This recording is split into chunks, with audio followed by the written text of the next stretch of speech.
Everybody, welcome and thank you for coming here tonight. You know that tonight is the exact 30th anniversary of the date that the West Seattle Bridge was fully open.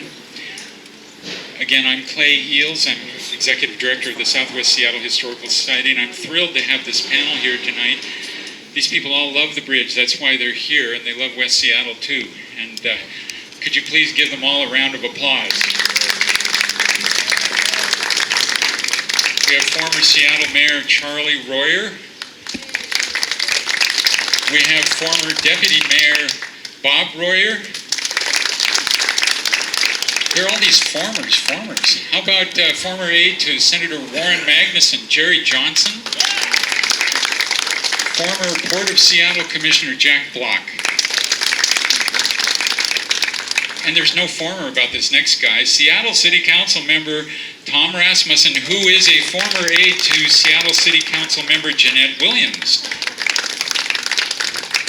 And former engineers for the West Seattle Bridge Project, Bruce Wassell in the original t-shirt from Bridging the Gap 1984, as well as Tom Mahoney. And we saved the best for last. The journalists rarely get recognition here, and we have the editor of the West Seattle Herald back when the bridge story broke in the 1970s, Terry Finn. Now, I'm not going to talk very long here because I want to take us through the chronology, but I have to say a little bit. Number one, just to say that it is arguable, perhaps inarguable, that the West Seattle Bridge is the biggest thing ever to happen to West Seattle.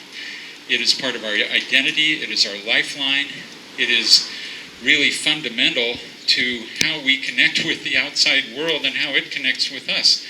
And so it's an occasion worthy of celebration. And really, more fundamentally, and the engineers can tell you this, that transportation is fundamental to our life. If you think about it, if we just stand static, we're not living, we're dead. But we're always moving, we're always going someplace. And our transportation systems are crucial to helping us live a better life. And they're also quite determinant of growth and all kinds of factors that play into the quality of life in the city. And so this is really a meaty topic. This isn't just a piece of concrete and rebar.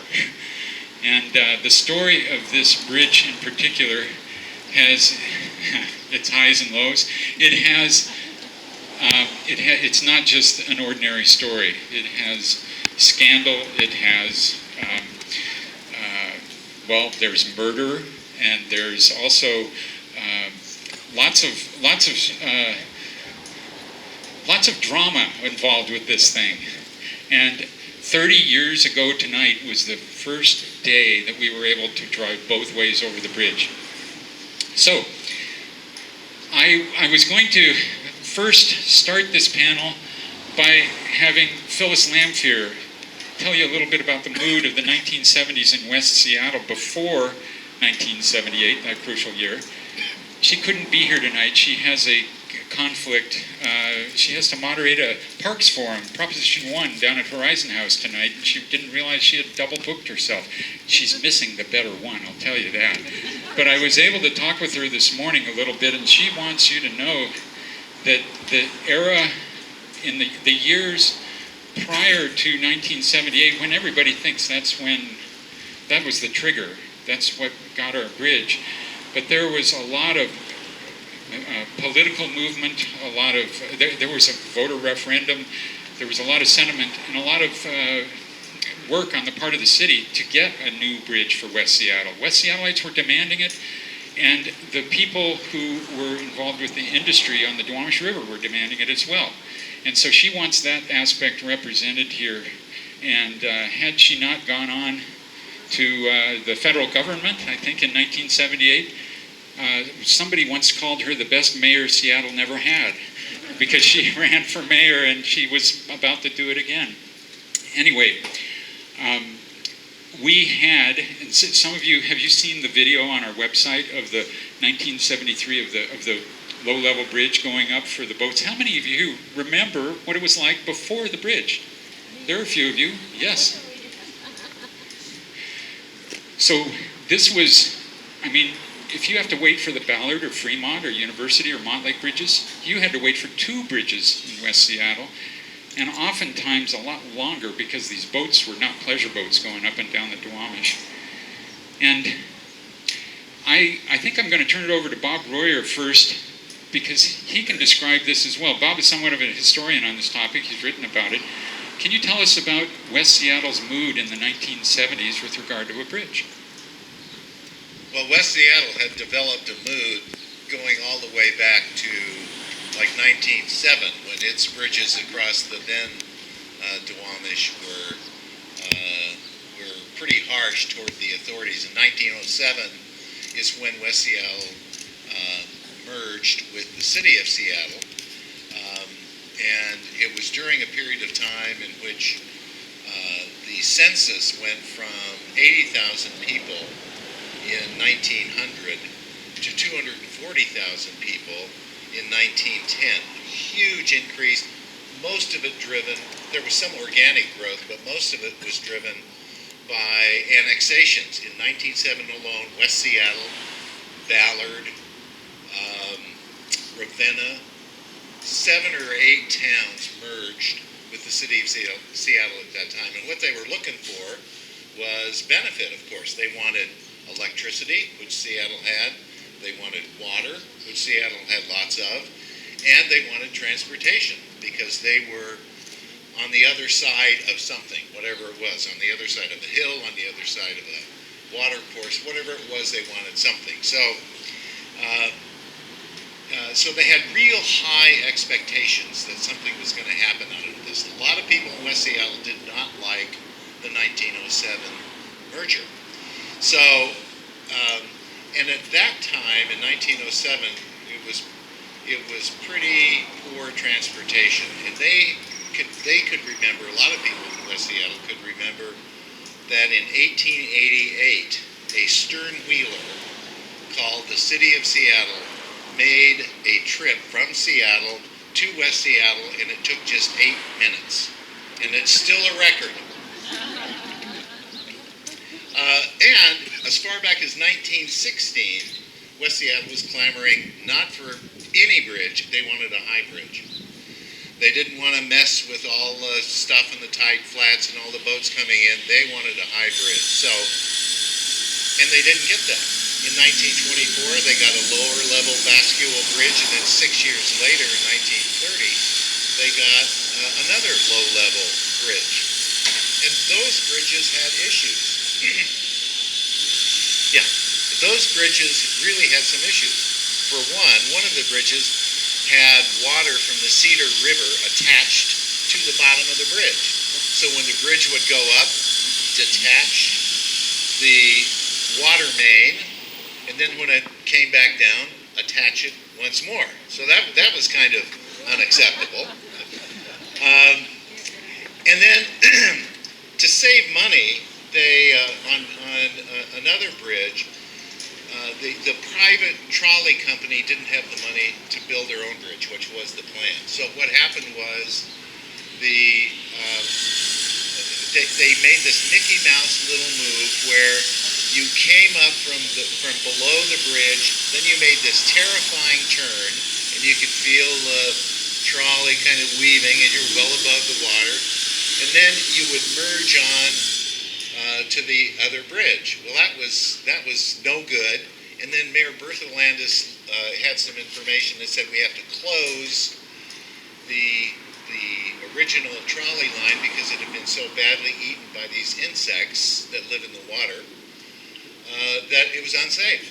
So what you had to do was stop the trolley, then walk across this rickety old bridge, up this mean-spirited turn, and then go to the other side, and another trolley would pick you up. So you'd get pretty surly if that was the quality of your transportation. So it became a part of the West Seattle culture to be dissatisfied with the bridge. There's no question about it.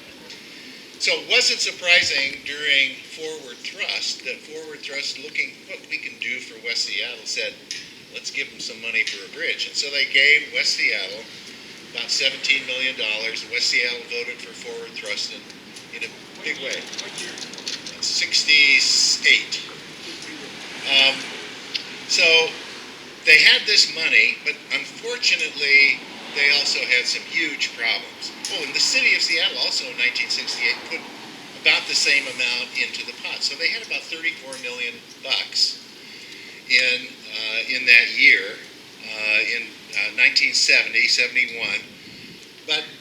And people were kind of thinking, hey, I can see myself going up that high-level guy, watching all those boats streaming below, pretty view of everything, and they were getting pumped, and they thought the bridge was here. But unfortunately, the city had hired a corrupt former engineer who worked closely with a corrupt chair of the Washington State House of Representatives Transportation Committee, and both those two people had decided it was in their interest to do business with a corrupt Baltimore engineering firm called Norley, Bender and Stone, which, by the way, at the same time we were choosing them to do the design for the bridge. They were being investigated in Chicago and Baltimore for acts that later became, or that were at the time criminal, but only later realized they were criminal. So in June 1974, this is before the ship hit the span, but the other thing happened in June of 1974. The bids were open, and the bids were almost twice of the money that we had to do this bridge design. And the bridge design was only phase one, but it was going to be high, and you could get up there, and it was going to work great. So what happened? And then the question became, how in the world did this happen to us? We were there, and then it was all taken away. 2 years earlier, Bob Galino overruled the city's design commission and his own staff and the advice of lots of other people, and announced that this corrupt firm was going to get the contract. They had no experience in, at that time, a steel bridge design. They had none. But they did have experience in dealing with officials who were on the take, as Galino was. He not only took money, but he took favors from them. There was a woman at a New York meeting that became his as a result of an intervention by Norley, Bender and Stone. And Bob Perry, who was the head of this transportation committee, was asked to testify to grand jury, and he disappeared. So he went to Mexico, having been given a job at a nuclear plant by the lobbyists for Washington Water Power. Is this possible? What's going on here? So, and Perry, and the reason that Washington Water Power was interested in Perry was that Perry had a contact in Hong Kong who helped wash money, launder money, that came from rigged bids by Washington Water Power and a construction company. That money came back to the lobbyist for Washington Water Power for use in buying the legislature. It's a little bit like, remember President Reagan and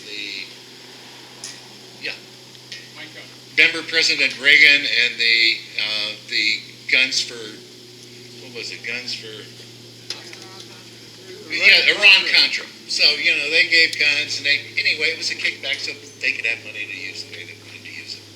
So anyway, it was a terrible situation. Then, we also learned that the lawyer for Norley, Bender, and Stone for their dealings out here was none other than Leonard A. Sawyer, who was the Speaker of the Washington State House of Representatives. This is a big-time, massive scandal, and I think we kind of forgotten it a little bit. But the good news of the scandal is that we did find out about it. The Municipal League, a guy named Bill Massey, who unfortunately is no longer with us, started an investigation. He smelled a rat right off the top, and he followed it, and we learned about what had happened to our dreams and our money with these corrupt officials. And then In addition to that, Shelby Skates, who worked for the Seattle PI, also a West Seattle guy for many, many years, he got a call from Bob Perry, who wanted to turn himself in. He went up to British Columbia, met Perry, Perry turned himself into Skates, but only so long as he could write it all down. And he wrote down this story from Bob Perry.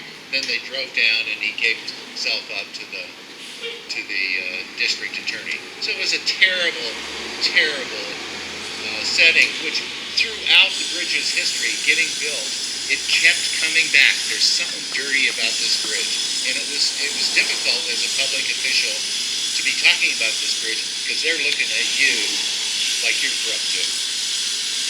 So there is another thief in the room here, and that is inflation.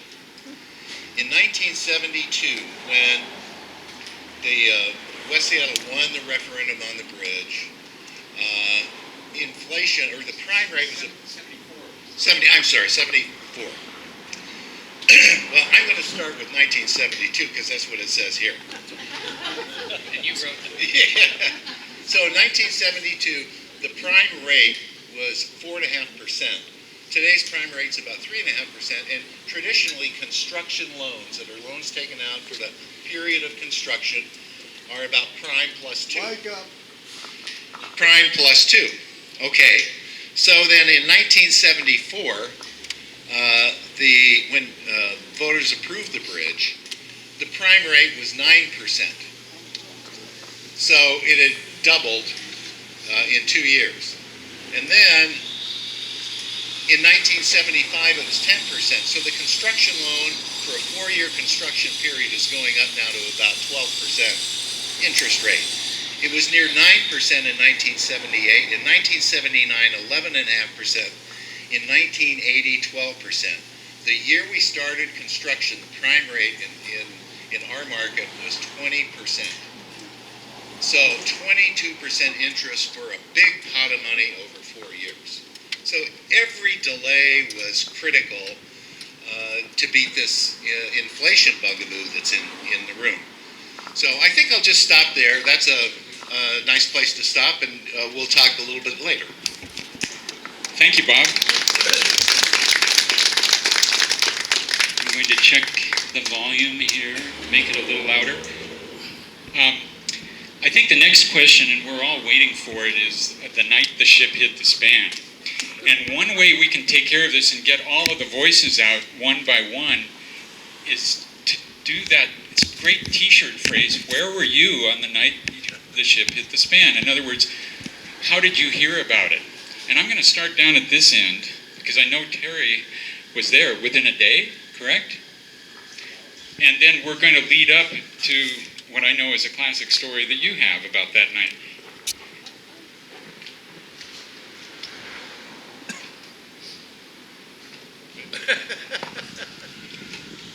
Is this the right level? Again, Terry Finn, and I was the editor of the West Seattle Herald when the ship hit the span. That's the old T-shirt, the ship hit the span. So I was home in my apartment in West Seattle, in the Admiral District, and I truly don't remember whether I got a call from someone. I think the bridge was hit between 2 and 3 a.m. in the morning. And it was a very sunny day the next morning, I remember. I either heard it on the radio or else I got a call, and I can't actually remember what. I drove down to the bridge, and it was vacant. Of course, there was no traffic. I actually drove out onto the approach, and there was one guy, I think a Seattle Engineering Department guy, and a cop, a Seattle cop standing out there. I said, well, what's it look like inside? And they said, well, it's pretty twisted. And so I actually climbed down the ladder and went inside the old bascule mechanism of the stuck open bridge and looked at all the twisted metal, the bent gears, and everything else, which was a terrifically stupid and unsafe thing to be doing.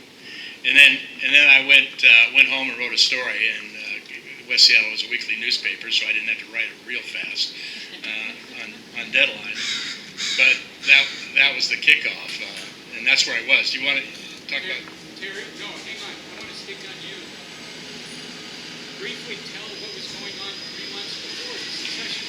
Well, West Seattle, and Bob Royer's already explained a lot of these West Seattle character. I think, you can look back from the very earliest days. I think West Seattle first incorporated in 1902. It joined the larger city of Seattle in 1907. There's a famous story about Ferdinand Schmitz of Schmitz Park family going to the Seattle. Utilities here lagged. Even though we became part of the city, things like water, sewer, it was a big problem where to get the water supply into West Seattle. And water, sewer, and electrification were all huge issues in West Seattle in the early part of the last century. Ferdinand Schmitz went down to the city council in a famous case where he brought in a smoking kerosene lantern and smoked up the whole council chambers in order to plead for electrification in West Seattle.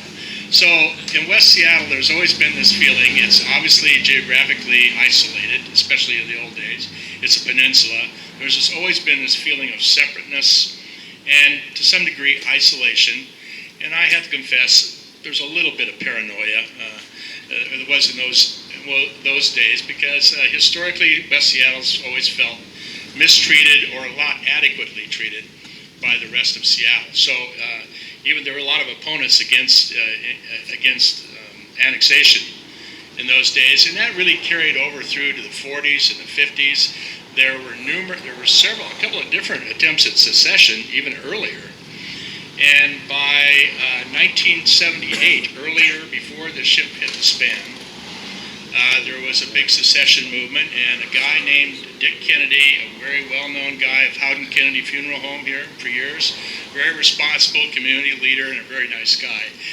He became the chairman of the committee of secession, helped by people like Normie Beers, known as Mr. West Seattle in those days, Ken Wise at West Fuel, lots of the businesses here that I'm sure gentlemen along this table will remember. And they presumed upon County Councilman R.R. Bob Grieve to help draft this document of secession. And I was part of these meetings. Bob was funny. He used the secession document from an attempt by Martha's Vineyard to secede from the state of Massachusetts a few years earlier, and also the Confederate Rebellion document of secession. He uses his models for drafting these things, and it was never quite clear to me where a number of people were quite serious, but there was a lot of ambivalence about secession. And putting in my more practical political hat over the years, it's kind of strange because I've dealt with a lot of people at this table throughout a lot of long years. Some were dead serious about secession. Others felt it wasn't a very realistic option, but we're going to go ahead and push them anyway. And I think, I don't want to put, I'm sure Charlie Royer will talk about this later, and maybe Councilman Rasmussen, but I think one of the issues here was if we could actually force a vote, it was something the city didn't ever want to see happen. It wasn't the fact that it might succeed, it was the fact that even the pressure of a possible city vote on secession was something that no one in office really wanted to deal with.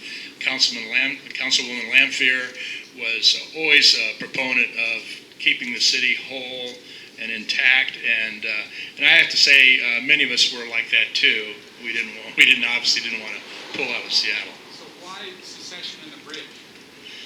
What did it have to do with the bridge? Well, the bridge had been repeated the largest issue in West Seattle over the years. The Chamber of Commerce was very, very strong here in determining kind of legislative positioning. Every year it was the top legislative objective of the Chamber. This West Seattle Merchants Association, the West Seattle Herald, the West Seattle Advertiser, a whole bunch of people. It was always at the top of their list. So you really couldn't be in West Seattle and be, very easily not deal with the bridge somehow. And the fact that, I don't want to go into this too heavily because Charlie may go into it, but the Royer administration did have a plan for kind of a smaller bridge. That, as I recall, was a $27 million low-level bridge. And that did not set well with the community leadership in West Seattle. I'm sure the administration took a lot of flack for that, and it was that and a couple of other things, including some housing issues and other things in the city that sort of drove this group of people to really call for secession. Tom, where were you the night the ship hit the span? My comments are much more personal than historic. The day before the ship hit the span, I was in a conference with this man next to me. I was in a conference with this man closer than what? Okay. I was in a conference with this man next to me, and we had settled on agreement that the firm that I worked for was going to design some new concrete approach structures to the existing bascule bridges. We hadn't signed the contract yet. We were going to do that on Monday. Well, Saturday, the ship hit the span. Sunday, I got a call from my boss, Tom Kane. Get to the office as soon as you can and plan on staying all day. Okay. The plan then was we had 3 firms in the team that I was supposed to lead, and it was going to be a nice job. It was going to be maybe 8 or 10 people working on the job for 6 months. So they decided they would call Parsons Brinkerhoff in New York, who was one of the most renowned movable bridge experts in the world, and asked them if they'd like to join our team. And the plan was to change the contract that we were going to have with the city just a little bit, from doing approaches to a new structure to all the options we should look at in replacing what's gone on. Okay. We went in, my boss and a couple of the other parks principals went in to visit with Bruce here and some of his compatriots. He says, we'd like to make a little change. We'd like to do a study for you. We've got the team together. We've got experts from New York. The guy had flown in that day. And we'd like to get a quick contract for the same amount of money, and we'll just get going tomorrow. Well, it took us a week. 1 week after the ship hit the span, my life changed. From having 8 or 10 people working for me, at its peak, I had 120 employees in 13 different companies in 10 different offices focused on your bridge. And we hit the ground running, and we've been running ever since it was done.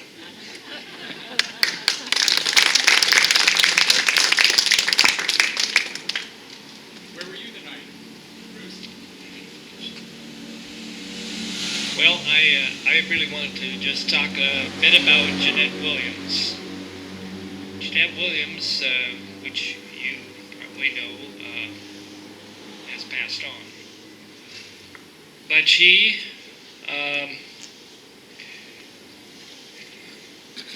was adamant that the bridge options should be looked at, and she looked at them and went to work with one thing in mind, that she was interested in a high-level bridge. None of these just over the top of the water ideas, but a high-level bridge. And over time and a fair amount of risk, she fashioned deals that brought in additional money from the Port of Seattle, King County, and the City of Seattle. By mid-1980,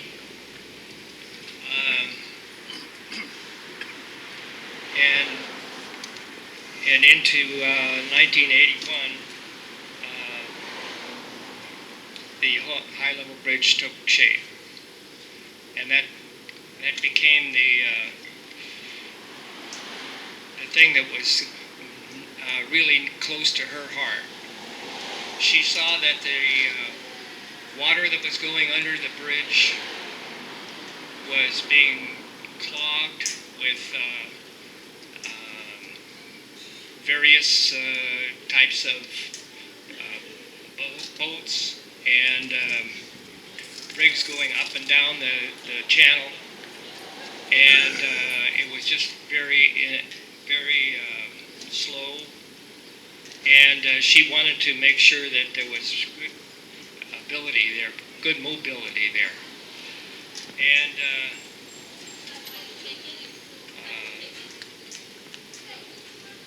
she knew that there was going to be a low-level bridge, but it's that high-level thing. She's the one that pushed that thing. And that became the thing to do. There it is. Bruce?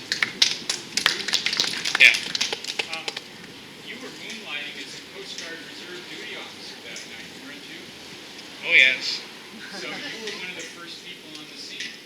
And what I understand is you were on a rowboat assigned to floodlight the bridge to see the damage. You saw it Yeah. in the middle of the night. What did you see? Well, that's a little hard to remember that, but It's okay if you can't remember, that's fine. You can pass it along to Tom. okay. I think I'll do that. Thank you. Well, I don't know where I was that night. God knows it was a weekend night. What are you thinking of? But I was on the staff of Jeanette Williams. She was the chair of the City Council's Transportation Committee. And of course, when we came to work on Monday morning, she got to work immediately. As Bruce said, she had no doubt that it was going to be a high-level bridge, no rebuild, no mid-level bridge or anything like that. It was going to be high-level. And she said, basically, this is our chance to get it. A lot of people have tried and they failed.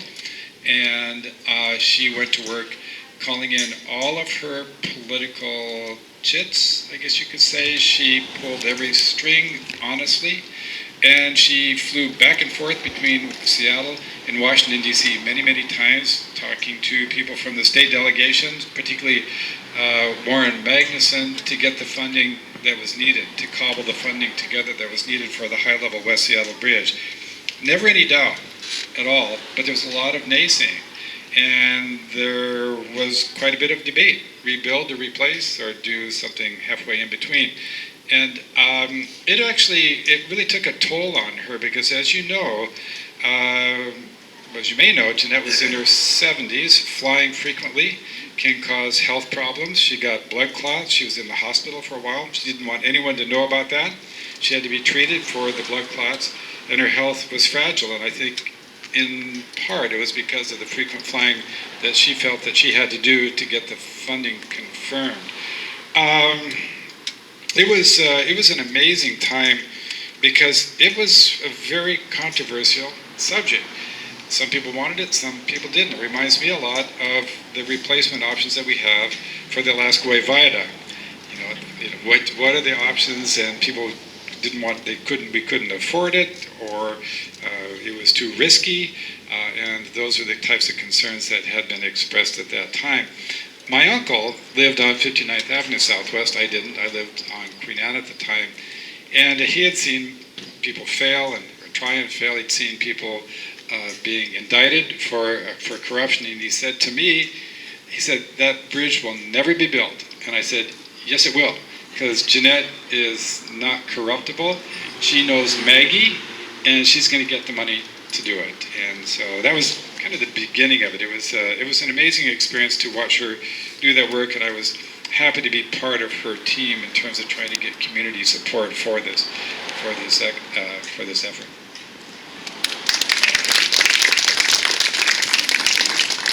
Well, that's where I first met Tom.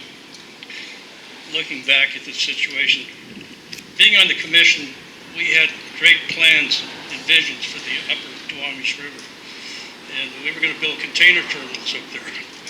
We never gave a thought to these mega ships that are being built today, these big floating bathtubs that carry 16,000 to 20,000 containers, and we were going to run container ships up there. We had a steel terminal up there.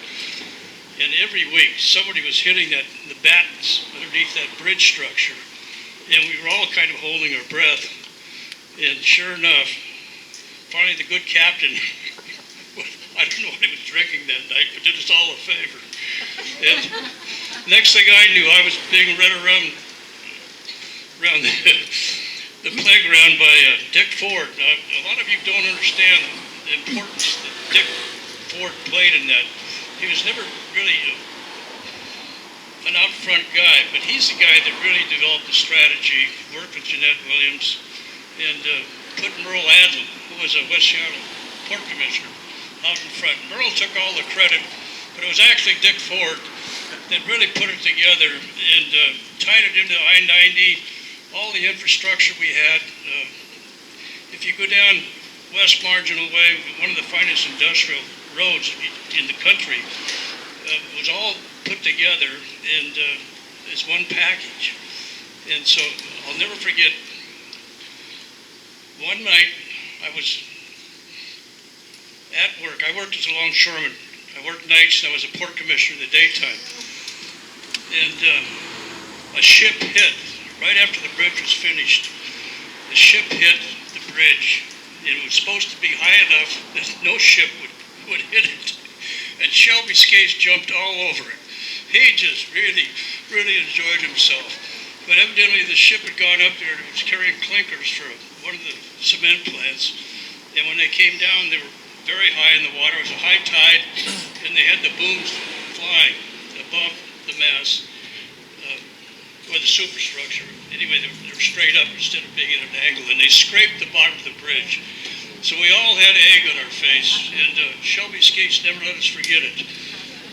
I have a lot of memories of that bridge, and some of the steel ships were notorious for hitting the bulkheads on that lower section, trying to go through there, especially if the tide was going out. It was very difficult for the tugboats to get between the bridge abutments and the vessel. They could, but they'd have to work their way around, and it was always a gamble trying to get through there. But I could tell stories forever about trying to develop that upper section of the river. And Magnuson and Adlam used to get together and drink on occasion, and they always had this dream about what they were going to do with it. Once they built the bridge, that they were going to run a canal all the way up the Duwamish and connect it to the Columbia River. and they were going to use atomic warheads to blow this canal. And it's a story you won't hear very often, but that's the honest to God's truth. And that's where Merle Adlam and I kind of parted our ways. I'll pass this on before I get in trouble.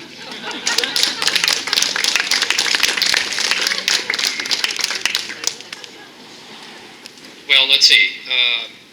I was Senator Magnuson's last, the position is now called Chief of Staff. It used to be called merely Administrative Assistant. But I was the last person to hold that job before the 1980 election, which he lost to Slade Gordon. And I actually worked at the city council, like Tom, and can attest to many meetings, making the rounds of the court and the county and other jurisdictions looking for money for one plan or another to fix this bridge. And it was a perennial and not solvable, at least notwithstanding the best efforts of many people for many years. Of course, almost every one of those schemes involved the idea that the federal government should provide a lot of money to the solution. And the only trouble with that was that there was no reason for that. And so we were always in the position of having to say, gosh, it would be great, we'll certainly look for an opportunity, but we actually don't have a problem. We don't have a program, there's no federal program, it's not a feature of any transportation legislation that's on the books. So it was as frustrating for us as it was for people out here looking for a solution. That weekend, and I remember this very clearly because Senator Magnuson and I were both going back to Washington the morning after the ship hit the span. And this was not, and at that point, the senator did not travel by himself. a staff member or Mrs. Magnuson or both went with him, and so I think I was the only available option. So I took that assignment myself that morning, and the travel back and forth was not something at his age at that time that he relished, and it always put him in a very bad mood. He was usually quite grumpy about it, so I was particularly not looking forward to it.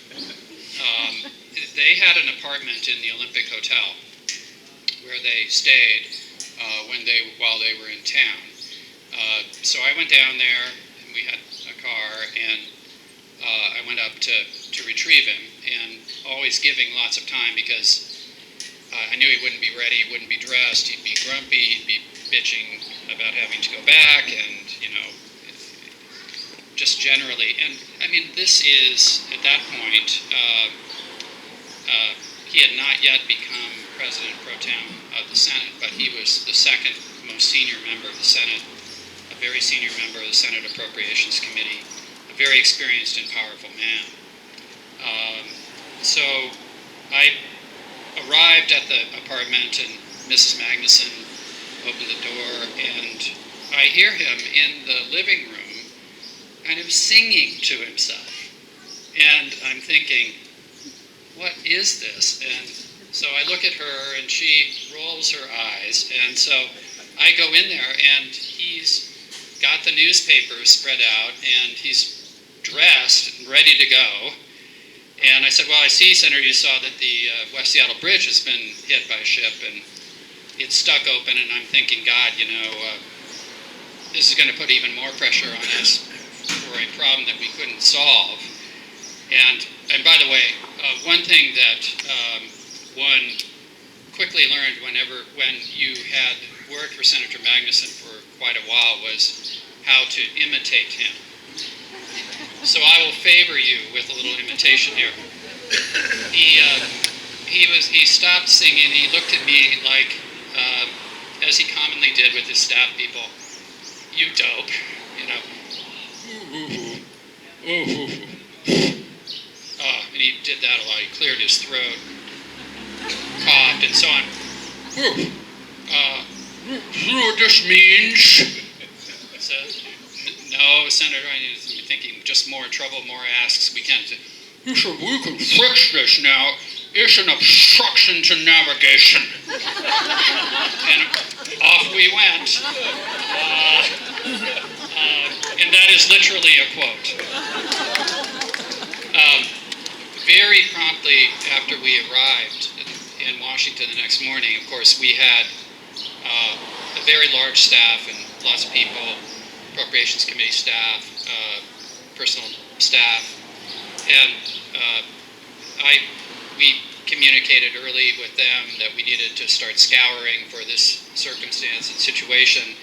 And by the time he got into the office, we had found the Emergency Bridge Replacement Fund. And the Emergency Bridge Replacement Fund was required by law to replenish itself perpetually in the amount of precisely $100 million, which at the time was a very large amount of money. So we decided at that moment that we were going to take that, and I think Bob Royer and I will tell you how that unfolded. But maybe not Bob. No, I think we should. Let's say that. Yeah, I'll let Charlie talk right now. I think that would be best, and then we'll go back to that. Well, okay. Let me do just a little bit of background first, a little bit of political background. And the people here in the group who have worked with me will not believe any of this because it has to do with my fiscal responsibility. Or lack thereof, as they recall. But when I was running for mayor in 1977, I obviously heard about the West Seattle Bridge. I knew the issue pretty well. I knew, as Jerry said, that there was no rhyme or reason for the federal government to find money and give it to us because the bridge was working pretty well, and it was not a strategic asset. So we didn't have any money. And then the corruption that Bob Royer described drained the bank account before that. So we just didn't have the money. And so I was running for mayor against 13 other candidates, some very good candidates, including Phyllis Lamphere, 3 other members of the city council, and a guy named Paul Schell, who I thought was really smart. And I was a newcomer. So I just told the truth in West Seattle. I told people we didn't have the money, and I couldn't promise the bridge. I was the only one of the 14 candidates who didn't say I'd build the bridge. So I said, there's another reason. West Seattle is this incredibly tight community, like the rest of Seattle at that time really was. It was a single-family neighborhood type community. I said, we don't have the zoning in place. I was charged with rezoning the entire city at the time. Wes Ullman left me with that little task. So we were zoned for 6,000 plus people, and we were already starting to lose single-family neighborhoods. And I ran as a candidate who would protect the single-family neighborhoods, try to keep families in the city, which we haven't done very well yet. So I said, if you build this freeway over to West Seattle, we're going to lose those little affordable houses. And it's going to accelerate the gentrification of that neighborhood, and the character will go away. So I carried West Seattle in the primary, being the only one to say I couldn't build a bridge. So that wasn't exactly fiscal responsibility, that was political know-how, I think. But I really did want to build the high-level bridge, and Jeanette and I had many, many discussions about how we might pull that off. I also wanted to build a beautiful bridge, and we couldn't. It's a good bridge, it's a workmanlike bridge, maybe it's a West Seattle kind of bridge, but it functions fine. I wanted a really beautiful bridge, and we did look at suspension bridges. We looked at a kind of Golden Gate of the Northwest and that sort of stuff, way beyond our reach. And the port was after me to support the high-level bridge, which ultimately I did. Jeanette and others were very hard on this. And I'm really proud of the way we all worked together, because I was a newcomer. I ran against 4 members of the city council. So my welcome to City Hall was cool in some quarters.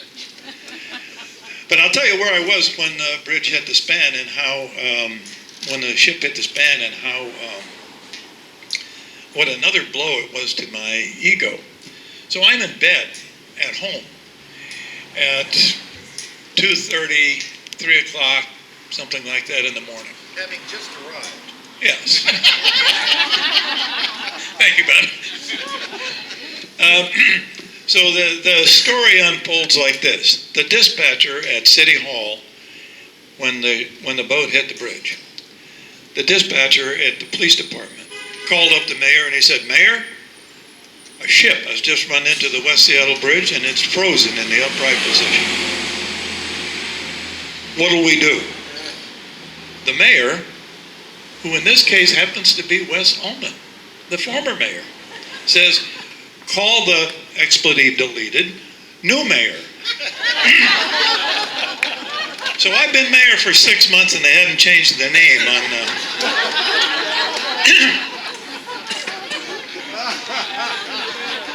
So if you think the bridge took a blow that night, I did. But anyway, I got to issue my first military order when the dispatcher asked me what to do. I said, "Seize the ship." And so we did. We took the ship into custody and we put a $5 million bond on it. Like, it's a bail bond. You can't move the ship. The ship is now ours.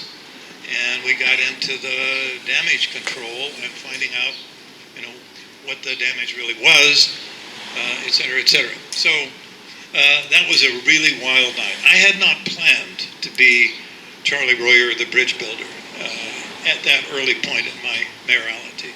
At some point, we would build the West Seattle Bridge, but I didn't plan for it to start that soon.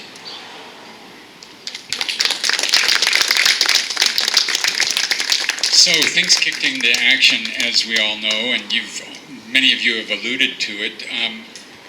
There's some good story about what happened back in Washington, D.C., and let's go to you two to elucidate that end of the thing. And Tom, with Jeanette, you might have something to throw in. Jack, too. Feel free to pass the mic back and forth, but this is, where is the money going to come from? I think Jerry is at the same meeting where we go to the Special Bridge Replacement Fund office in the Department of Transportation, which is this 2 rooms and a guy. That's it. And so we have our Polaroids. We have, the technology of that age is really working well. We have these 12 Polaroids that show the damage to the bridge and stuck up, and I lay those Polaroids on this guy. Here, this thing. It's, God, what a hell of a mess. And then he says, get a look at this. And he pulls out a set of Polaroids about a bridge accident that had just occurred in Virginia, where a military ship had run into a bridge and destroyed a section of the bridge. And then I say, gosh, that's terrible. And he says, well, get a load of this one, and here is something in New Orleans. And so at that time, I realized that I lived in a very big country, really big. So it was very, very competitive there with these other accidents in this relatively tiny bit of money. I mean, the total cost for the bridge, I think we understood then, was maybe about $150 to $180 million or something like that. And here's Special Bridge Replacement, and we're a city street. We don't exist in the federal landscape. We're a city street. And so it was distressing, to say the least. But we then had an even more distressing meeting, and I'll let Jerry tell you that. The one with the New Jersey. Well, I don't think I was actually in that one, but I will tell you what was going on. This should have been a lot easier than it was, because at the time, Brock Adams was the Secretary of Transportation. And we had thought that any bureaucratic obstacles to this allocation would have been addressed from the Secretary's office. Unfortunately, much to our irritation, actually, the Secretary was actually hoping that Senator Magnuson would not seek re-election so he could run. And so he was a little bit concerned that Senator Magnuson, if he did this, would get credit for it, and that would embolden him to continue with his plan to seek re-election. Of course, the senator had decided to do that already, and it was a ridiculous idea in the first place. But we did have a lot of behind-the-scenes back and forthing on this, and it is not well known that occurred. But our approach to these problems was always to try to get the bureaucracy to do the right thing on its own, without intervention, without legislative intervention. And of course there was behind-the-scenes convincing to do. And I'm sure that other senators and representatives were promoting their projects with that office. But at the end of the day, if the bureaucracy was recalcitrant and we ran out of patience, or we had a legislative strategy ready to go, which of course we did in this case, we were just going to legislatively take the money. So the conversation occurred, and I don't think it actually took place directly with Brock. He had a deputy. Who was it? Alan, what was his name? He wasn't in. he wasn't there, but I think maybe I had the conversation with the deputy later at some point, maybe you weren't in that, where we basically explained that we could do it the easy way, they could do it, or we could do it the hard way, and we would legislate. And ultimately, they made the right decision. And the budget had left the Senate. Remember, it had been voted on. All of the appropriation power of the Senate was now used up, and it was over at the House. So, in order to change the budget, For the appropriation. in order to change the appropriation, you had to have unanimous consent of the House, because that's where the appropriation is now.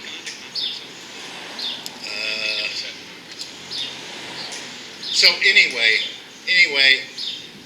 there's this meeting, and we then realize that we have to go to this representative from New Jersey, who was the dude in transportation in the House. Chair of the transportation. Yeah.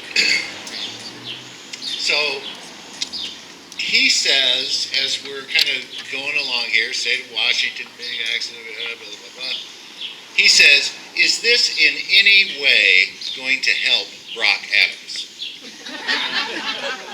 And of course, there's not a closed mouth in our group. Is this in any way going to help Brock Adams? And the air just went out of the room. A bunch of cowards, started to hide under the table. But Norm Dix said clearly, without any fear at all, no,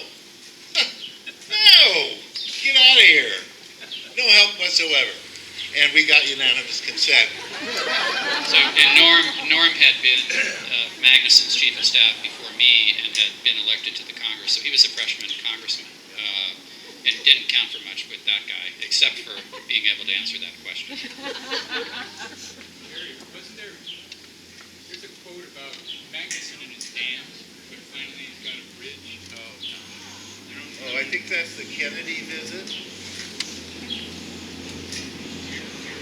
Yeah, Kennedy was in Seattle speaking at the Olympic Hotel. They did a fundraiser, and Kennedy had a very sweet tribute to Magnuson, which was the senator has all of a sudden it becomes clear that the senator has a little amendment that they want to add, and the senator goes down and says this is nothing, and then Grand Coulee Dam is built.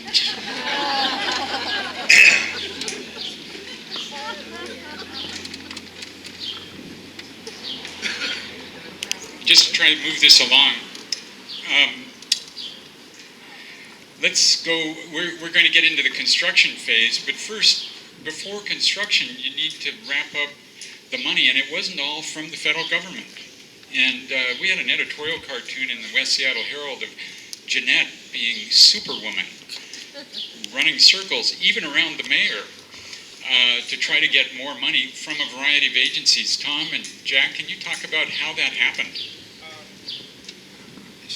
She was just really great at organizing support for something like this. She kept circling back to people who could make decisions or put pressure on the right people to make decisions. I think that one of the things that Jack mentioned that is so critical to remember, this cooperation with the port was really critical. Jeanette loved the port commissioners because some of them were blue collar like Jack. They were forceful, direct people who knew what you had to do to have a successful port in a successful city. And no fooling around about it. It had to be built. So it was her no-nonsense approach, and that was the style that she liked in other people as well, that really made it possible. I do, though, I have heard someone who is closely involved in this reminded me, and Charlie, you may correct the record if this is wrong, that you did not support full funding for this. I think that she had to go to Olympia to get some funding, and you were perhaps working against it or were neutral. So correct that if not, because that rumor is out there that you were a little bit cool to that, or to the full funding for the high-level bridge. Well, I was not opposed to full funding for the high-level bridge. I was opposed to promising it if we couldn't get it. And only at the point where Warren Magnuson, we may not, it may be a city street, but it's in the city that Warren Magnuson represented in the Senate. And that man had incredible friends. We got all the bridge replacement money in the country at one point.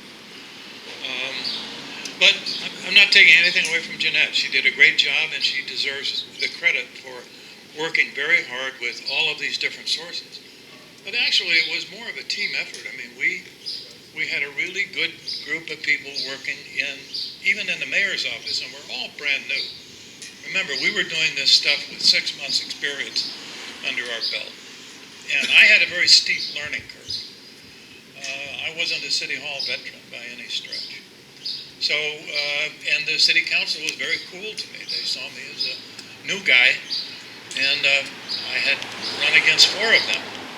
So the political situation was a little tough, but I definitely wanted the bridge, and I wanted a better one than we ultimately got. We ended up with the bridge that we could get, and one that worked. Same thing happened with another big project that was very controversial in the city, the Westlake project. I wanted a beautiful art museum with some retail connected to it at Westlake. Would have been beautiful with some park, etc. We ended up with an office building and a retail piece that's not very attractive. Sometimes in politics you end up with what you can afford. Now that I'm no longer at City Hall but working on the waterfront, I don't want that to happen there. These projects get dumbed down over time because you can't get the money together, or you don't have the skill, really, to make the calls that will get you through these troubles of lack of funding, lack of imagination, lack of understanding the future, all these things that happen to you on a big project. So I'd rather have a couple of calls back, including one on the West Seattle Bridge, but also at Westlake. And that just not the way it works. But we did work as a team. I remember meetings with Jeanette in my office where more than one drink was passed around after work. Jeanette did like her bourbon, by the way.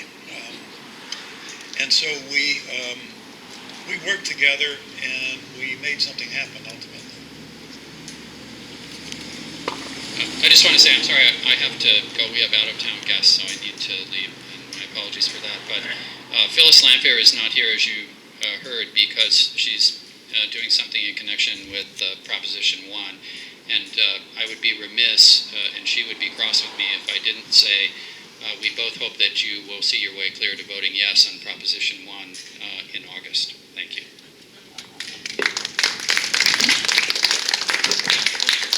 Jerry, thank you for being here tonight. And I know it's partly our fault, my fault, for the delay here in the sound system, but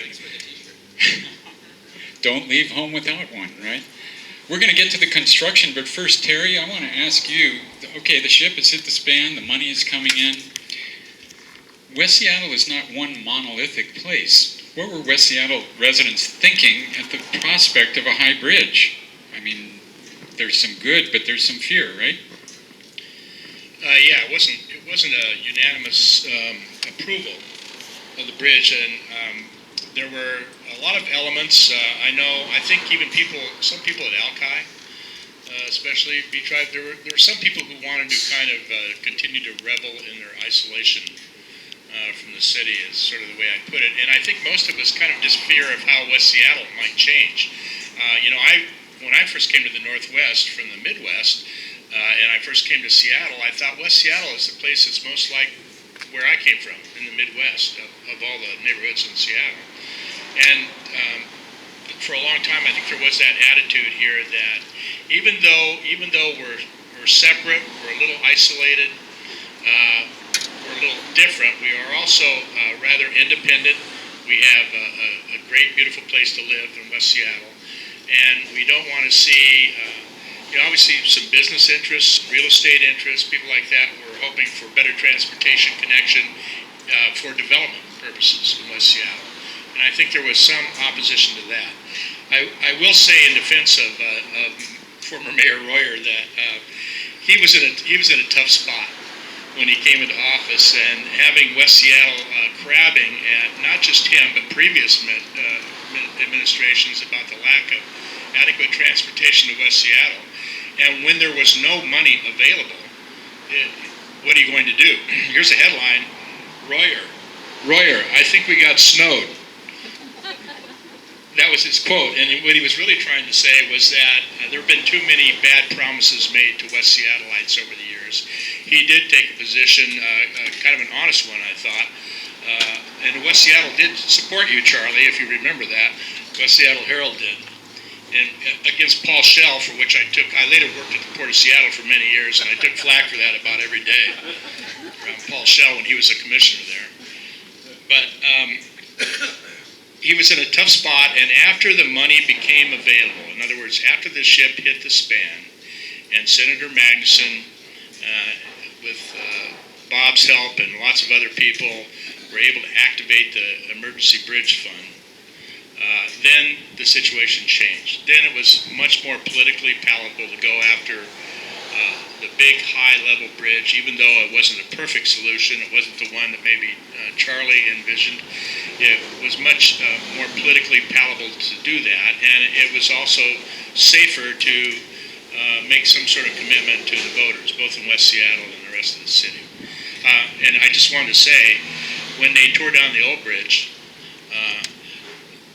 a number of us who were involved in the whole episode over the years, when they tore it down, they cut up pieces of the metal and the rivets.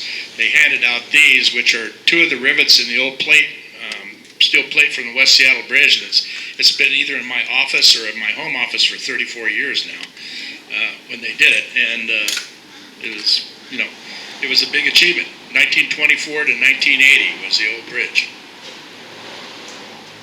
Thank you, Terry. Now, let's get into construction, and I want the rest of you to be thinking ahead. I think the next thing we'll talk about is what happened to the captain. But construction, this bridge, there is some beauty to the bridge. It's not like you said, a golden gate, but it took a lot of engineering, and I spent hours and hours in meetings with Bruce Wassell, who not only you and Tom had to be on the inside planning this bridge, but you had to deal with the public about it in meeting after meeting after meeting. Can you give us the basics of why the bridge is designed the way it is?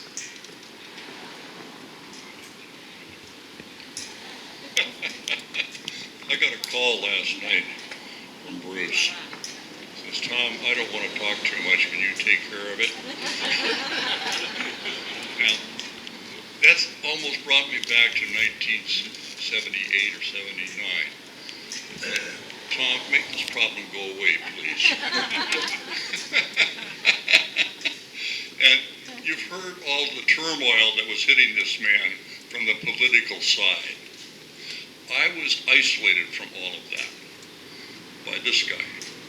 It was a work of genius, really it was. He's a very modest man, but he doesn't get the credit that he deserves. I didn't hear anything about what was going on politically, except the first thing we signed up for was figure out how many movable bridges we could put across there, where and why, and so on. We took 2 months to come up with a report, and it had 8 different alternatives. It used the old bridges and new foundations, used new bridges and new foundations. We knew that they wanted to have a wider channel and a deeper channel, 50 feet wider and 20 feet deeper. We knew that if we did a high-level bridge, it was going to have to be about 160 feet high. We had to go to the Coast Guard and the Pilots Association and say, how about 140? Wouldn't that work fine? Well, that's so much better than what they had. But this guy and I went to a whole lot of Coast Guard meetings and Pilots Association meetings, adjusting all of these things. And it was wonderful to work with him and be isolated from what happened at the other end of the table here. Not that they didn't do some marvelous things, they absolutely did. But from my standpoint, we turned out a report in a couple of months, but even before that report was done, he came to me and he says, Tom, we want to have you finish the report so we can pay you for it. but would you shift your main team onto some different alternatives? Because I think it looks like it might be a high-level bridge. So I did. I said, okay, this is the editorial staff. You go polish up this report. Okay, guys, let's gather around and talk about high-level bridges. Now, in 3 weeks time from him telling me that, we had a meeting. And at that meeting, our team, it wasn't a very big team, it was maybe 10 or 15 of us, had put together 19 different alternatives to get across the bridge. 19 alternatives. Question? The alternatives are really interesting. I went to the website today and it shows some alternative models and different alternatives. And one of them was, looks like housing under the bridge or some kind of cubicle under the bridge.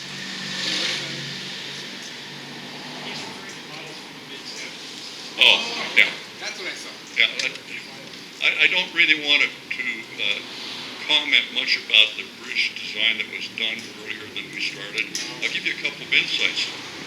The city employees were so aware of avoiding graft that when we'd hold a meeting with them and we serve them coffee, when we went to clean up, under each cup was a dime.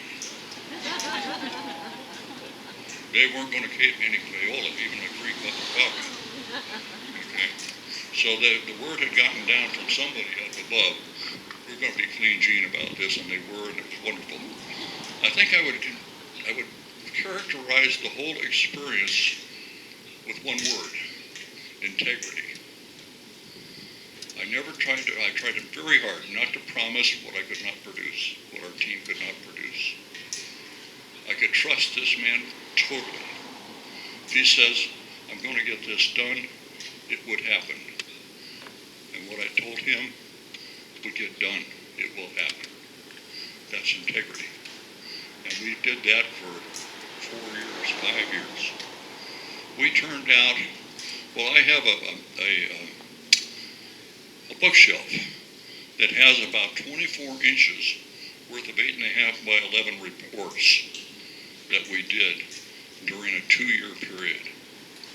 I have a stack of drawings, literally that high, laid out flat, that we did in about 2 years. The bridge design group that I had working on it had some utterly brilliant people on it. Tom Kane, my boss and the principal in charge of the project, provided every staff need that we needed. He was wonderful. He brought in John Clark, who is probably the best bridge engineer the state of Washington has ever produced. An absolutely brilliant man. And he did most of the preliminary design work, and then he turned right around and did the final design work, and it always worked out. We rewrote the design criteria from regular bridge design criteria. We wrote a design criteria for seismic design that was 20 years ahead of its time. 20 years after that bridge was built, it became the design standard for the nation. And that was John Clark. I was just surrounded by wonderful people. During construction, Bob Curry, a wonderful construction man. Again, absolute integrity. He was out there on the job site, and I got a call from him one day. Tom, it looks like we've got a bad bunch of concrete in the high-level bridge about a quarter of the way out. What do you mean? Somehow or another, it doesn't have enough cement in it. Ooh, that's not good. What are we going to have to do? We're going to have to take that segment down with shovels and jackhammers and throw it away, redo it from scratch, and build it all over again. It's going to delay the job 2 weeks. Now, those are tough calls. I said, okay, Bob, I'll give Bruce a call, let him know, I'll get back to you. Bruce says, do what you think is best. Call Bob back, says, start tearing it down. Tough calls. But if you delay, it's just more delay. We turned out 5 seven different construction contracts. One for the foundation. Those foundation drawings were done and out for bid less than a year after the EIS was approved. It normally takes the state 3 to 5 years to get that done. The high-level bridge construction for the top, the superstructure, 6 months later. Across Harbor Island, 4 months later. The east and the west approach structures, 3 months and 3 months later. We got done in about 3 years, what it would normally take the state about 8 years to do.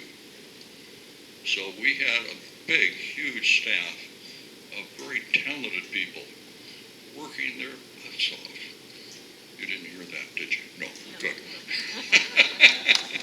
And it was just wonderful. Thank you very much. We're getting into our last half hour here. I want to get to the opening of the bridge, and that was 2 different times, eastbound lanes and westbound lanes, and there were ceremonies, and Magnuson was out for that. But who's going to tell the story of Rolf Nesland? Because during the construction of the bridge, there was a little sideshow going on in court. Bob, would you like to take that? I spent quite a bit of time with Rolf Nesland and his wife Ruth today, and I really haven't done that too much in the past, but I was struck by the fact that Nesland was considered kind of a buffoon. He was 81 years old and a pilot when the ship hit the bridge, but he was a very interesting guy, unusual. Yeah. Unusual guy. He actually had 3 families at this. He actually had 3 families. He had children. He had no children with Ruth, but he had 4 children, 2 with one woman and 2 with her sister. And those children were kind of in his orbit. They stayed within his orbit.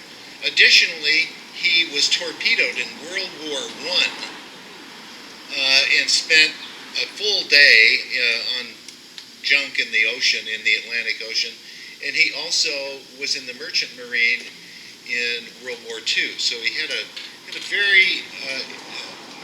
very interesting life. Unfortunately, he did marry Ruth, which was a big problem. The Coast Guard found that Nesland, there was evidence to suggest that Nesland was derelict in some of his communications on that night. And so he quit under considerable pressure. He quit being a pilot, which is a great job, and returned home in 1980. And he and his wife, Ruth, spent a considerable amount of time trying to figure out how to limit their liability. Is somebody going to sue me for my retirement? Are they going to take my home? So they did that kind of work, and ultimately it led to a lot of strife. They lived on Lopez Island. They were big drinkers, both of them. Not frequently, but 2-3 times a year, the cops would have to go to the house to break up a fight. And then finally, there was a big argument in the Nesland home. She shot him twice in the head. Her brother cut up the body into little pieces, and it's unclear whether they used a commercial grade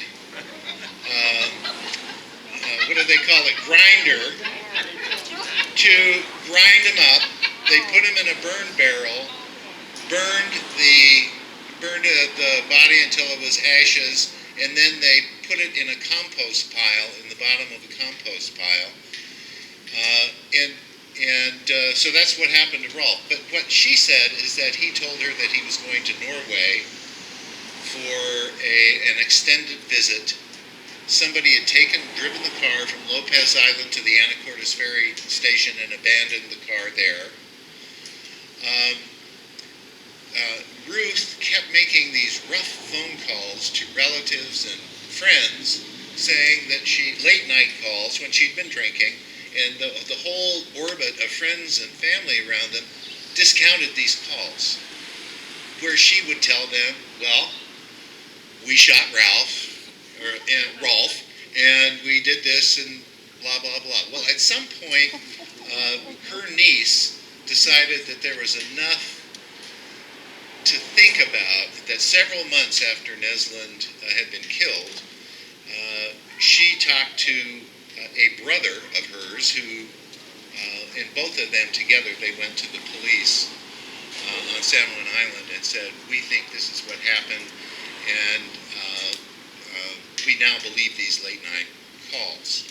So soon after, the police came out with the backhoe and they started digging up everything. They found blood in a bunch of places. They had poured a new floor and they found blood in the concrete.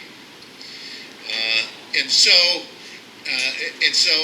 they arrested her. It took them 6 years to get her to trial because she had health problems and she was kind of falling apart. And during one of the times that she was at home waiting trial, she ran into two bikers who were biking on Lopez Island, injured both critically, and she was DUI. So it was a kind of a clumsy, but it was also the first murder verdict for someone where the body was not produced in the state of Washington. It's very unusual, and the argument made by the prosecutor, Greg Canova, who's now a Superior Court judge here, really a great judge. Anyway, the argument made by him was that if you hear a newspaper hit your door, and if it's just snowed outside, and you see the tracks of the paper boy walking to and from your door, that's reasonable cause to believe that you got a newspaper. And so that was the argument, and they prevailed, and she died at Purdy in 1993, and she actually went to jail in 1988. So that's and ironically and amazingly, she ran their house, which is a big house, in a lovely house actually. She ran a bed and breakfast for 5 years while she was awaiting trial. So don't go out to the compost pile at the Neslands.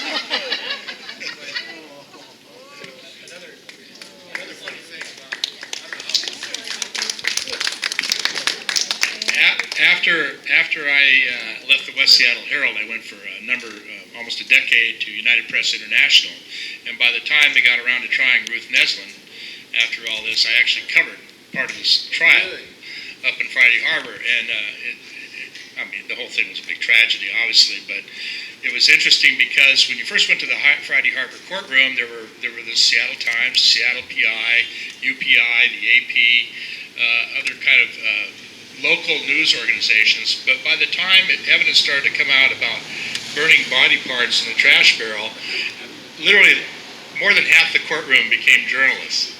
There was no room for the public anymore. They had squeezed everybody out because the details had become lurid enough that it finally made UPI national news and everything else. Otherwise, it wasn't the kind of story that we normally covered. I'd like to end with a couple of positive stories about Jeanette Williams, if I may.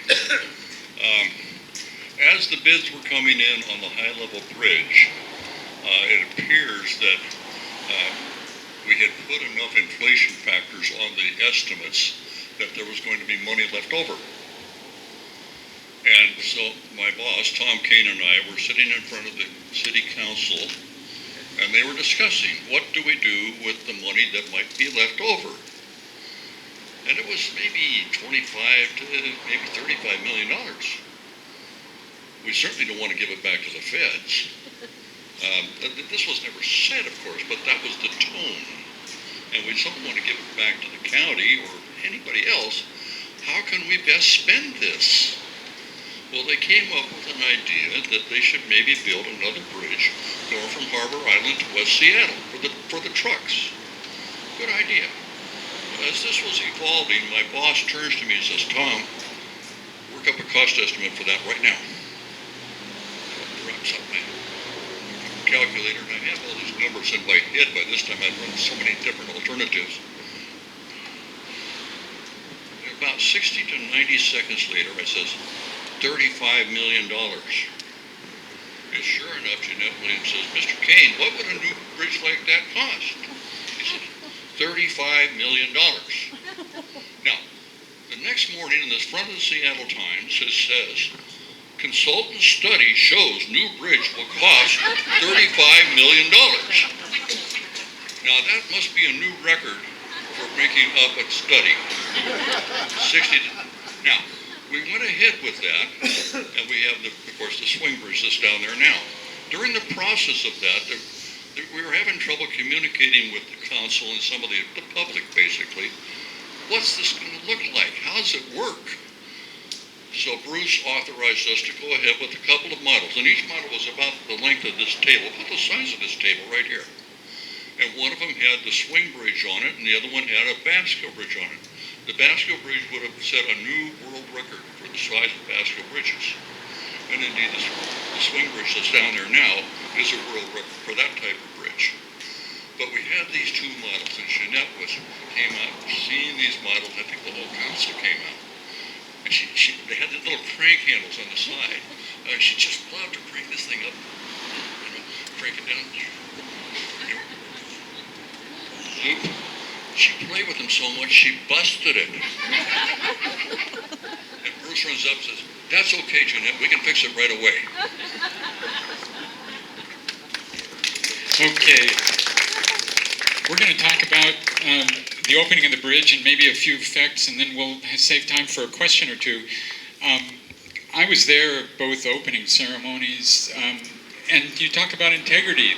The second opening ceremony, when they opened the westbound lanes, you held it a week early because it was done. And there was no reason to wait for the scheduled opening. You had an informal opening, you and Jeanette and Dick Kennedy.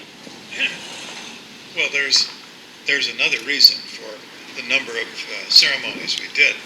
You got to remember Warren Magnuson was running for re-election. And so we would have a ribbon cutting or a ceremony thanking Maggie for the bridge, etc. Just maybe twice a week. And unfortunately it didn't work, but we were trying. So, but everybody was very proud of the bridge, and proud that we had accomplished this, even though it took a cataclysmic kind of accident to make it happen, and then all of these other lurid details that I had sort of forgotten about, over the years, particularly the body parts part. I lost that, but anyway, it was a joyous occasion. The first car went across the bridge, first vehicle went across the bridge, and it's still a heck of a drive. Just kind of going over that. I remember, I'm not a big fan of heights, and I'm standing on the bridge up there, and it's not a very high barrier. So you're standing up there on the top and thinking, wow, this is beautiful, but I want to stand back from the edge a little bit. But still, I drive over. I live in Pioneer Square today, so I use the bridge to go. We don't have a major grocery store in Pioneer Square, so I drive out First Avenue now to that great new on-ramp, and I go over the West Seattle Bridge out Admiral to the Metropolitan Market or the QFC or Safeway up there, and it's just very handy. You just do it. But I got stopped by a cop the other day coming down the hill toward the bridge on-ramp, and the guy comes up and stops me. He stops me and comes up to the car and said, "Let me see your driver's license, insurance." I gave it to him. He goes back into his car, and he's gone for like 15, 20 minutes. And I know enough about this stuff to know that either I've got a terrible long rap sheet somewhere, or But he comes back to the car and he looks in the window and he says, "I thought it was you. I've been Googling you." And he said, "Yeah." And he shows me his little handheld and he's got a Google picture of me as mayor. And he says, "You hired me 25 years ago." And so I said, "Thank God." And I got a warning. I earned it. Well, I'd like some of the others of you to address this briefly. I mean, the T-shirt that we have today is in celebration of the bridge.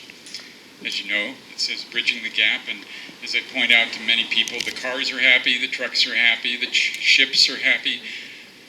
But at the same time as this cartoon came out for the original T-shirt that Bruce Wassell is wearing tonight, we also had an editorial cartoon in the West Seattle Herald showing two husband and wife in a house just over the bridge, and oncoming is condos in the back of pickup trucks, apartment buildings.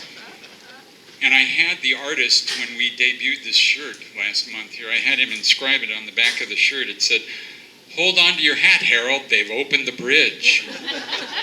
So I'm wondering if any of the rest of you, I mean, it was a celebration, but were there some mixed feelings?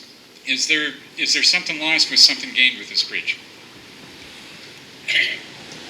Well, I was elected in 1974, and I was kind of a neophyte, and I was overwhelmed by the responsibility I had, and I gained a lot of experience on this bridge committee, and obviously we not only built the high-level bridge, we built the low-level bridge, and a lot of you aren't aware that there was a third bridge that connected, because we had to have an alternative bridge to service Harbor Island. So there's another bridge down there that nobody in West Seattle hardly ever uses, but it's there. There's another bridge there connecting to Harbor Island from the east to the west side. And we had to build that bridge. But based on my experience, bridge building experience, we had a killer bridge. We had another bridge, the First Avenue South Bridge. It was integral to West Seattle. And we called it the killer bridge because 13 people had died on it. And I was sitting on it with a group of people, and Jeanette Williams was there, and a whole bunch of people. We were trying to figure out some way to get this bridge replaced because it was just really confusion trying to get across that bridge. It was holding up a lot of traffic, and it was really affecting the airport. So I came up with the idea, well, we'll all just put some money into engineering studies and get it started. And so I had a real ability to tell stories, and I said, well, I'll pledge $250,000 to get this thing going for the engineering studies. And everybody just followed along, and we all put this money up, and I held my breath, thought, oh God, I gotta go back and face my commission now. And tell him I just gave $250,000 away. So I went to Dick Ford, and he said, God, you could have pledged more. We could have taken it out of the Airport Development Fund. So anyway, that's the story behind the First Avenue South Bridge. And I'm going to take my wife home, but thank you so much for the opportunity to be here tonight.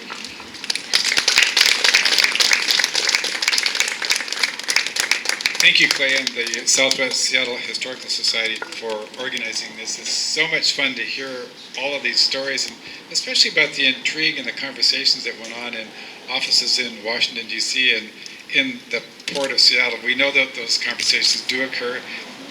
Those conversations were among bold and visionary people like Charles Royer and Jeanette Williams and Warren Magnuson, and we continue to need that kind of leadership today. You know, our work to provide good transportation and transportation alternatives to West Seattle is not done yet. So it's going to take a lot more work to do, but this bridge has served us very, very well for the cooperation and the leadership that was shown by those public elected officials at that time. Any other parting comments before we take questions?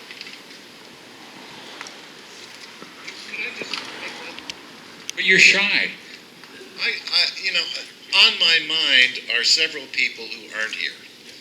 Tom Kane is one. I got to know Tom really, really well. We flew a lot to D.C., and he was really quite a guy, and too bad he's not here. Another name that comes up for me is Art Marinick, who was the acting city engineer and worked on this project really, really hard. The third name is Jerry Robinson, who just passed away, I think, a month ago. I just saw his obit the other day. I couldn't believe it. And another guy was kind of a foil for the secession for him, I'm sure. Dick Kennedy. He was a sweetheart. And he would rant about the city and everything, and then give you a big hug and say, don't worry about it. So anyway, those four people, and I'm sure there are more, but those four people are on my mind. Jerry's son, Mike Robinson, is here in the, or not Robinson, Patrick Robinson is here in the audience. Yes, Patrick's here covering it for the Herald, aka West Side Weekly right now. Okay, questions? I'll bring the mic to you, and then we'll get it to the answerer. Hi, this isn't a question. I have a little bit of information as well, as Charlie and Bob both know. Could you identify yourself? My name is Dan Fivet, and I was a bridge operator from about 1968 until just before this bridge went down. In 1973, I put a campaign together to stop the original high-rise bridge that was designed by Fritz Leonhard. And some of our objections to that was the post holding up the cable stay girder bridge was put in the middle of the channel. But I worked with Tim Hill on that, and Tim and Phyllis Lamphere were very good friends, and then they parted ways during that campaign. I have since become a very good friend of Phyllis Lamphere after we've talked about this for a long, long time. She's an absolutely wonderful person. But during that period of time, I was a bridge operator, and I worked on the Spokane bridges during that time to some degree. The problem was not the bridge being raised up and lowered. The problem was after you got on the east side of the bridge, the roadway went down to the ground level and was stopped by the trains, and everybody blamed it on the bridge. Well, the bridges went up for 3 to 5 minutes, 4 or 5 times, or 2 or 3 times a day, not very often at all. And so when I pointed that out in front of the city council, there was a city council representative from West Seattle named Best, and finally he was so obnoxious to me I started referring to him in public as Councilman Worst. And then we got pushed into a group with Richard Ford, and we said, well, why don't you raise this up and make a high level, a 65-foot bridge over the east channel, so you have 2 channels for most of the boats.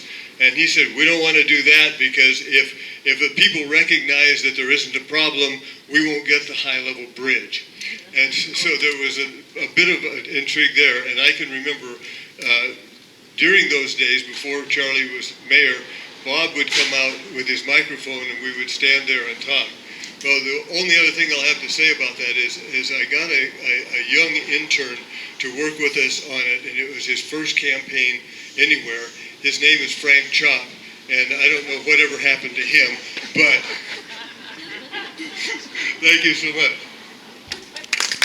Oh, just one thing that no one mentioned here about the corruption on that particular bridge is that Maryland Fund, who I can't remember the name of, Stone or something like that. Yes, well, they were the people walking into Vice President Agnew's office with bundles and bundles of cash, laying it on his desk, and that was the major reason that he resigned. Thank you, Daniel. So does any of you have a question you've always wanted to know about the bridge? This is your chance. These people know. Marcy, this is our president, Marcy Johnson of the Southwest Seattle Historical Society. Please give her a hand. I have a question about you mentioned that there were a lot of contracts, and Saturday I met a woman who was a concrete apprentice, concrete pouring. That's what she did. She was an apprentice and remember working on the bridge. My own younger sister was an iron worker and was an apprentice working on that bridge. So I wondered, it costs a lot of money to build, but how many jobs were created and how many people actually really worked on the bridge? Also, you could add in the fact that this was a first time of a huge effort to employ women and minority-owned businesses as well. Yeah, I have no idea how many construction people were on the job. I can tell you I had 120 people working under my supervision during the peak of the design. Probably 400 or 500 in the construction phase at one time or another. One comment, you can be kind of glad that other bridge wasn't built because the people in the East Coast don't know about earthquakes. They did not adequately design that bridge for the earthquakes we have here. The bridge that you have here now is 5 to 6 times as strong against earthquakes as their bridge was. 5 or 6 times as strong. They didn't know about liquefaction. That's when the sand turns to liquid and allows the bridge to just slide over sideways. They hadn't accounted for that at all. This bridge has got it all taken care of. So they were not only corrupt, they were incompetent. I'm sorry to say. Thank you, Tom. Other questions? Is the name of the bridge? Hang on, Bonnie. Hang on.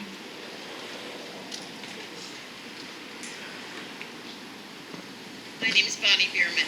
Isn't the name of the bridge the Jeanette Williams Bridge? Yes, thank you. Yeah, Tom, you can.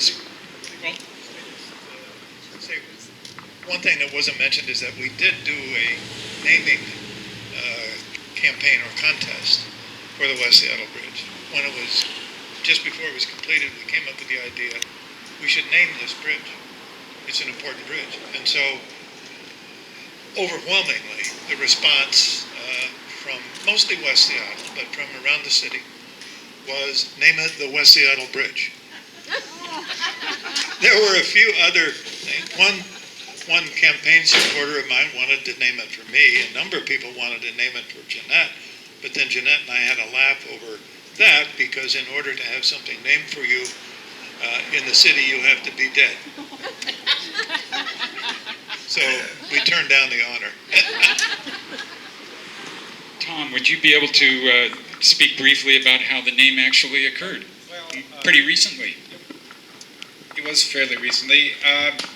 You're right, Charlie. Jeanette thought it was quite humorous, and it didn't matter to her at all whether it was named after her or for her. People did encourage her to lobby for that, but it was her son Rusty who really worked the city council and the mayor at that time, Greg Nichols, to have the bridge given an honorary name for his mother, Jeanette Williams, and I was happy to support Rusty and the family in that. And but of course, a bridge has many fathers and mothers, and it's very nice that Jeanette is recognized with that honor. Okay.